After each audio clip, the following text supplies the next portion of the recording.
there, Marina Newington here. I help entrepreneurial women turbo boost their productivity so they can get more stuff done even when they don't want to. And today I'm going to be talking about 10 ways to repurpose your content. So I think this is such a fantastic topic because we all want more time, right? And one thing is that, when you spend, let's say you write a blog, right? Let's say you write a weekly piece of content and you spend hours, blood, sweat, and tears researching it, looking it up, writing it, crafting it, and then you publish it and you put it out into the world, and then what? And then that's it. And it doesn't have to be it. In fact, it can be just the beginning. And that's what I want to talk to you about today. So repurposing your content has a whole bunch of benefits. So number one, you can reach a larger audience because people, they take on information in different ways. So some people, they like to watch a video. Other people, they like to read. Some people want an infographic. Some people want an inspirational quote. Some people want a slide deck presentation. There are so many different ways to digest content. So by repurposing it and using it in different medias and different formats, you're able to reach a larger audience. And then secondly, you can show up as an expert in your field. So if you're talking about the same topic in lots of different ways across lots of different medias, then it gives you more kudos, more gravitas. And the third, and this is the most important and biggest one by far, it will save you time, my friend. And I'm always talking about how to save time and how to be more productive with your time. So by creating this one piece of content, you will be able to make videos, social media posts, presentations. There is so much juice that you can get out of this. And this is what I want to talk to you about today. How to squeeze that lemon, how to really get the juice out of that content that you have worked so hard on. So shall we begin and dive into the 10 ways to repurpose your content? So number one, for me, it starts with a written word. And I think, if you don't start with a blog and you start with, say, first of all, let me ask you if you produce weekly content. That's who I'm talking to here. So if you are not producing some form of weekly content that you are engaging your email list with, then you are missing a trick. Because the whole point of having an email list is to provide, tips, strategies, information, nurture. You want to grow your relationship with your audience. You want to provide them with value, so there are different ways that you could do that. One way is to write a blog, one way is to do a weekly video, one way is to do a podcast. You don't have to do all of them by any means, but pick one and provide your audience with weekly content. That's the minimum, right? So now we're talking about this weekly content, and I'm saying it starts with the written word. So number one, you start with a blog. Now, why do we start here? Now, I recommend starting here because then firstly, you have all your information in one place, all the research that you've done, all the wonderful wording that you've created and crafted. It's all there in one place and you can refer to it. This is where you're going to go to get the copy for all the different ways that I'm going to talk about. And also, it's just swipeable files. So you start with the blog. Okay, that's where you make your research and make it all happen. Now, if you do a podcast, for example, it can be the show notes for your podcast. You then transcribe the podcast or transcribe your video and you turn that into a blog, and that would be step number two.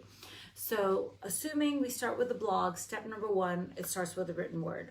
Okay, then step number two is you take that blog and you turn it into a video, which is exactly what I do, and this is my process. So first I write a blog. Here it is. Here's my blog, and I'm going to be referring to it in my notes here because I'm going to forget what the 10 steps are in order. So I'm going to be looking at them, but this is my blog. So I start with that. Then number two, I use that as notes to do the video. Now this is really important. When you do a video, you should not just read off. Okay, how boring would it be if I was reading off like this and I was going da da da? I mean, how boring is that? No, you want to talk to the audience, make eye contact with the lens, engage, you know, it's a guide to making the video, and then you make a video out of it. So you could do it in a bunch of ways. You can make it live, or you can make it pre-recorded. But I highly recommend going live because the algorithms, they push you out and you get organic reach that way. If you upload a video, then it's just not going to get the same amount of reach. And unless you pay for advertising and you're trying to get your reach organically, this is one of the best ways to do it. I also heard from social media marketing world gurus that Mark Zuckerberg is really focusing on IG Live. So if you go live there, that is another opportunity where you will get lots of organic reach. The only thing is that you have a time limitation. Unless you have a certain amount of followers, I'm not exactly sure how many it is. I think maybe it's 2,000 followers, you can only be 10 minutes, and otherwise it's 60 minutes. Anyway, I'm not sure about that. But in any case, turn it into a video is number 2.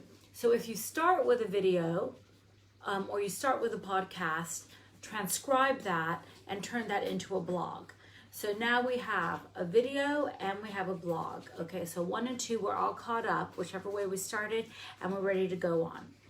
Okay, so number 3 is to share your video across all of social media. So there are lots of different ways you could do this. So let's say, like I'm doing this as a Facebook Live. I can download this video and then I can edit it and then I put it on YouTube, all right? So I just upload it directly to YouTube, and then I can upload it to IGTV, and I can upload it to LinkedIn in my profile. There are lots of different places that you can put this video, so make sure to do it. Now, this is a really important point, and I want you to remember this. You need to upload the videos. You know, you need to do a native upload. You can't just provide the link, because the algorithms, they hate that. Because think about what you're doing. You're saying, here's a link to take you off the platform to go somewhere else. They don't want that. But if you upload the video onto their platform, then you're staying on their platform. Then they like it, and then they push you and they support you, all right? So that's the first thing that you want to do. Then the next thing you want to do is you want to create a lead magnet. So this vlog that I'm doing is a perfect example. Okay, so what you would do is, so I have my 10 tips how to repurpose the content, right? You turn that into a 1-page cheat sheet.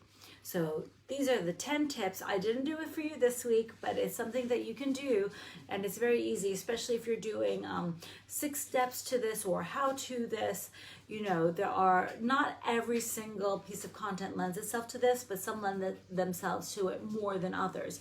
So if you turn it into a quick cheat sheet, something easy and really digestible for your audience, then that is a big win, okay? And then you can do a couple of things.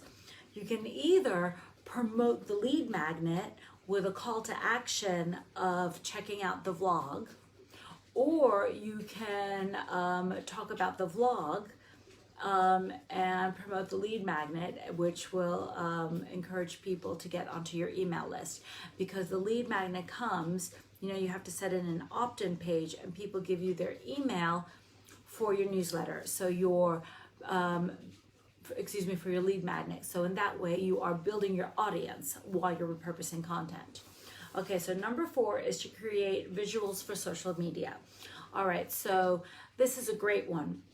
So there are a couple of things you're going to do. First of all, you're going to go back to your original blog. You're going to get your highlighter, you're going to get a pen, you're going to get whatever you use, and you're going to find the 3 to 5 really juicy tidbits in there, things that you want to take out. Now, one of the things you're going to do with them, which is what this step is you're going to make them into social media quotes. So you can go onto Canva. Now, I love Canva. It is simple. It is free. There are other versions of it where you pay. I actually pay for Canva Pro because I use it so much and I find it so useful and so helpful. But you can absolutely use it for free. And I have another vlog, which I'll connect here, called 5 reasons why I love Canva, and I talk about lots of different things that you can do on Canva. But you just, you take a template, you put in your quote, and boom, you have a beautiful graphic that you can use on Instagram, you can use on Facebook, you can use everywhere. All right, and that is a wonderful thing. Now, that's number 4. Number 5 is you can create short lives on Facebook or Instagram. So you take that same information, right? You take the top 3 to 5 juicy bits that you have highlighted or outlined, or like in this case where I'm giving you 10 points, I would take one of each of these points, and you make a very short, up to 2-minute live on Facebook, on Instagram. You go on Instagram Live, Facebook Live. I'm not talking about stories, I'm talking about live. And this is something that really pushes it out, and it really, really works with the algorithm. And it gives you short bits of bite-sized information that people can consume. And you can direct them all in your call to action at the end. There should always be a call to action at the end to either go check out the blog that you wrote. I call it a vlog because, I forgot to mention, what I do? I take that video and I embed it into the blog. That's what I always do, and I highly recommend you do that.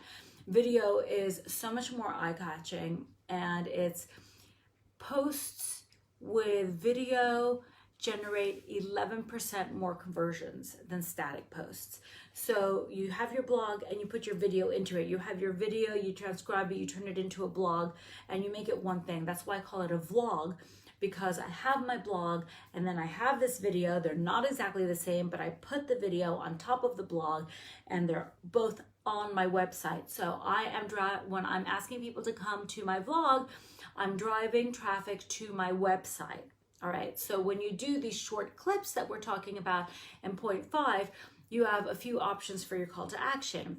You can either suggest that they go and check out the whole vlog. If you like this, then you're gonna like what you hear in the rest of the vlog. I have much more great info for you, and that is driving traffic to your website.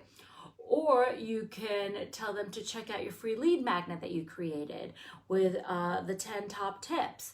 And then that way you get their email, and that builds your email list. So you can figure out which way you want to go, but there are lots of things that you can do with this. So you can either drive traffic to your website, you can grow your email list, you can build brand awareness. You have to figure out what your objective is, but there are lots and lots of options of things that you can do. This is exciting, right? Okay, so next is 6. Post polls and surveys. Okay, this is like an Instagram specific thing, but I love this. You can adapt this to Facebook, but I love this on Instagram, and it's particularly in the stories. You can make polls out of things in a really easy way that really builds engagement. So, when you make a story, you can just say, you can just make one of these points, and then you can ask a question, and you can use the emoji slider. You can do a little poll. You could do a yes, no. There are all these great little tricks that you can do that you can turn into these great little engagement bursts, and that builds your engagement. You can also do that on Facebook, but not in the same way. You can ask people to answer, but don't use the poll function on Facebook, because Facebook doesn't view that as engagement. So if you ask a question, say as 1, 2, and 3, and respond 1, 2, or 3, so people are actually responding, because Facebook then views it as engagement. And when you get responses from your audience, even better than the algorithms, you're interacting with the people who are interested, and you are getting unbelievable golden market research, and you're finding out what people are interested, what people want, what their questions are, and how you can serve them better. That is a massive win, because that's what we're constantly trying to do, to provide the best possible product, right? Okay, so then we move on to number 6. I told you I have to look at this or I'm going to forget. Number 7 is create a weekly newsletter. Okay, so you can then take these top points from your blog and use them as the basis for your weekly newsletter. Now, this email list that we're talking about, that you're building and creating and growing, you should be sending them a newsletter once a week. Now, it used to be called a newsletter because, you know, it used to be a roundup of all this stuff. It doesn't have to be that anymore. It's referred to as a newsletter, but it's a really good idea to send a weekly email with content, and you can use it as a call to action to go check out your blog, which is what I do, because that's the way it works. So the weekly content in my example that I provide is a vlog. I write the blog, and then I do my Facebook Live, I embed that in, and then I have my vlog. And then I write a weekly newsletter using that information and telling them some of the top juiciest bits, giving them takeaways, and then saying, if you want the whole thing, then come check out my vlog, and here's the link. That's my call to action. And I'm suggesting that they come to my website and check out the content that I provided for them. So definitely use your blog to drive your newsletter. Okay, and you're also wondering, what am I supposed to say? You direct them to your weekly content, and you take out the big takeaway or one or two key points, and you share them, you expand on them. And you know, the important thing here also that I want to say with repurposing content is you don't just keep copying the same thing over and over and over, but you adapt it and you add further insights. So in a newsletter, you summarize the top points, and then you might say some further thoughts you have about the topic, or some suggestions or some ideas, you know, so you're giving more value, but based on the original value. You with me? You get this? You following? Okay. So number 9 is to create a presentation. Okay, my numbers are a little messed up here, but here are 2 things I'm going to tell you to do. So you can create a presentation. There are certain apps, SlideShare, that's it. It's a really good one. And also on which is where you can upload them, which is part of LinkedIn. Some people want to see stuff in a presentation format. Remember, I was talking in the beginning about people like to digest things in different ways. So some people like presentations, so you can upload to SlideShare. You can use Canva once again to turn your blog into a presentation, especially if it has lots of statistics or points. That's a good one to convert. Another thing you can do is turn it into an infographic, and there are lots of apps that do that for you, not with a lot of difficulty. So instead of a whole thing that people may not necessarily want to read, you can turn it into one infographic. And if you like Pinterest, for example, or Instagram, those are really good ways to reuse that and turn that into something that people can then engage with, and you ask questions about it, and you get engagement from that. So one program that I really like is called PictoChart. That's the one for infographics. Okay, and then my last tip to you, which I think is really, really good, is that you could use the key themes and work them into questions for customers or experts. So you can do an interview of someone else and ask them what what they think about this topic that you're discussing, or you can interview customers and get more of that amazing customer feedback and market research. So those are the top 10 ways that you can repurpose your content. So all the time that you spend, blood, sweat, and tears, putting into creating that piece of content does not stop there. That is just the beginning, my friend, okay? That is where it begins. And if you are mindful about what you're doing and you think about it even in advance before you're doing it, and you're not doing it last minute, and you plan it in, then you can really squeeze the juice out of this, and you can really get so much.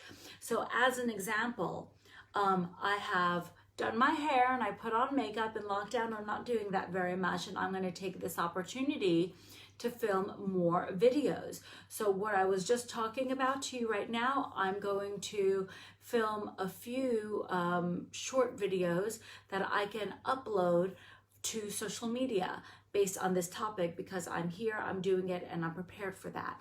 And then I'm going to be able to use them throughout the week. So keep your eye posted, and you're going to know what I'm talking about. So please check out the vlog. that's my call to action. And I'm going to attach the link to that at the bottom of this live.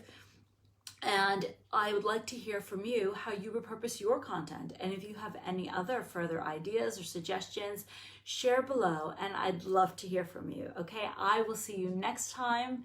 Take care. Bye.